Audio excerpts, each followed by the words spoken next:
What's up everybody, today we're going to take a look at my package and then we're going to talk about beauty dishes. So in case you hadn't guessed it, this is a package from Lencarta. Obviously we're going to be talking about beauty dishes, so no surprise what's inside. It's a beauty dish. Got the trusty Stanley knife, so we're going to get in and take a look at it. So there, we now open. And in here, we have our beauty dish. The mount that I went for was the Bones mount, because all of our Godox lights and all the other adapters and things like that are all Bones mounts, so I went for that. Also with that comes the reflector to go inside the beauty dish. We also get the honeycomb grid, which is great for dispersing the light in a central position and getting it focused on wherever you want it. So yeah, comes with that. And here is the beauty dish itself. So as you can see here, that's the dish.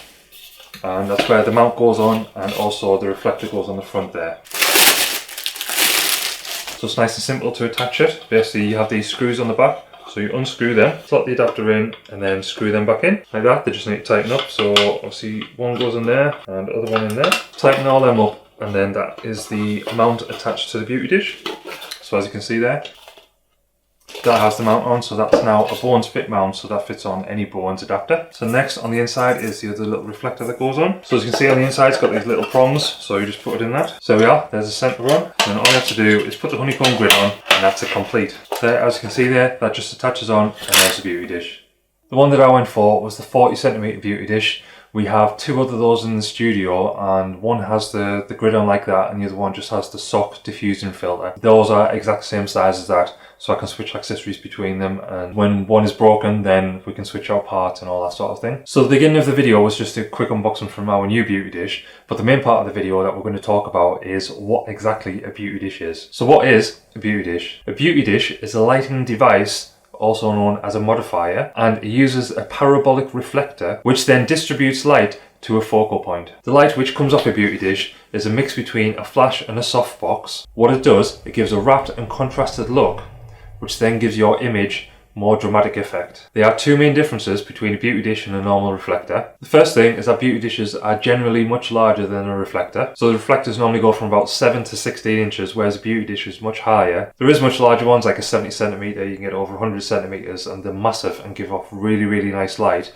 But we just stick with 40 just because the space that we normally use for portraits and things like that is very limited. And secondly, every beauty dish has that central reflector which you saw when we were assembling it. That central reflector covers the light source, so it's not a direct hit towards the subject. What happens is that light hits the reflector, it bounces back into the beauty dish, and the light surrounds in the entire beauty dish, and therefore it gives a much softer light compared to a standard reflector and softbox. There's lots of different things that you can use a beauty dish for, with your portraits, your commercial work, food photography, anything which needs a direct light, which you can put directly on your subject and give it that dramatic effect, then the beauty dish can be used for that. The main thing which we use the beauty dish for is for fashion and portraiture. Using it for that style of photography, it allows us to get a direct light onto the subject exactly where we want, and also create shadows and dramatic effect. Because the beauty dish wraps the light around the subject, it gives the image a better contrast and highlights angles much more. So the light when you're using a reflector or a standard softbox, it's very flat.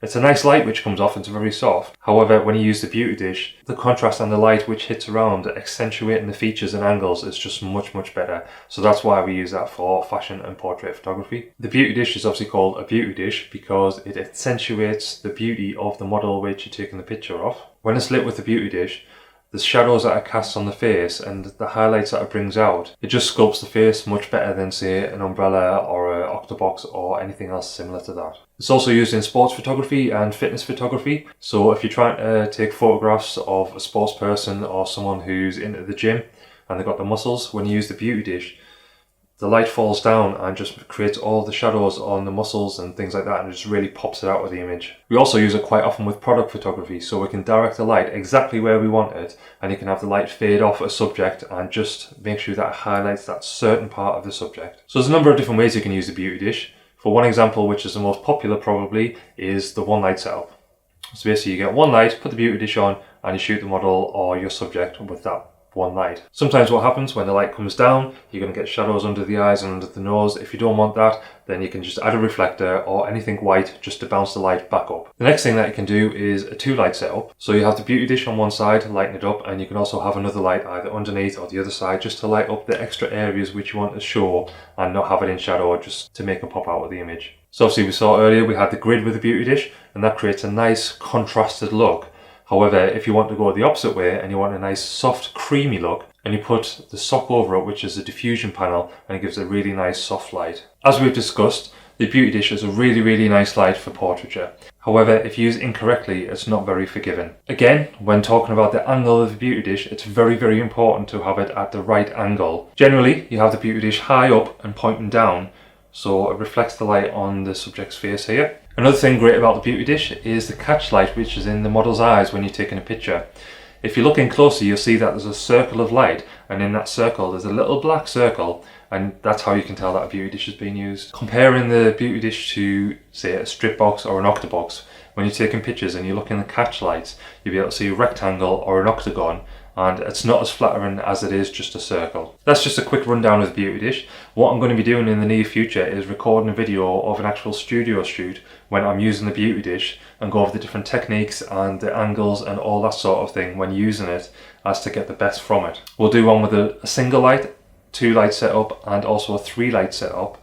And generally what I like to do is use some gels and the beauty dish, and it just really pops the image and gives that vibrant effect and just really colourful. Also, we'll be discussing some other ways in which you can get some really creative portraits. For example, having the beauty dish behind shooting forward and have the person in front so you create a silhouette, or have 2 beauty dishes either side and create a really fantastic effect. Hope you enjoyed the video, and remember to give it a like, comment and subscribe if you haven't already. I'm still in the process of sorting out the backdrop here. I did have one already set up with the TV and the neon lights and stuff like that, but we got this new settee in the studio and I want to switch it around. So what I'm going to be doing is just setting this up all correctly, adding the neon lights back here, also changing these for black plugs so they're more hidden, and other things like that. I think it's much easier just when I'm talking to the camera, sit down on the settee and talk to it rather than standing up. And it's been a while since I've been on the channel. I've been doing a lot of stuff on my Magic YouTube channel. Now I'm getting back to the photography stuff. So I've got loads of reviews and behind the scenes photo shoots and all that sort of stuff which is coming out. When I started to pick up the channel again back in March, that's when COVID hit, so I couldn't really do much with it, especially with photo shoots and behind the scenes and things like that. But now we're getting back to work and we're getting commercial work in and other stuff like that. It'd be good to bring you on behind the scenes. And again, lots of tutorials, so do some lighting tutorials, some editing tutorials, and various other things, especially regarding video and photography. Until next time, see ya!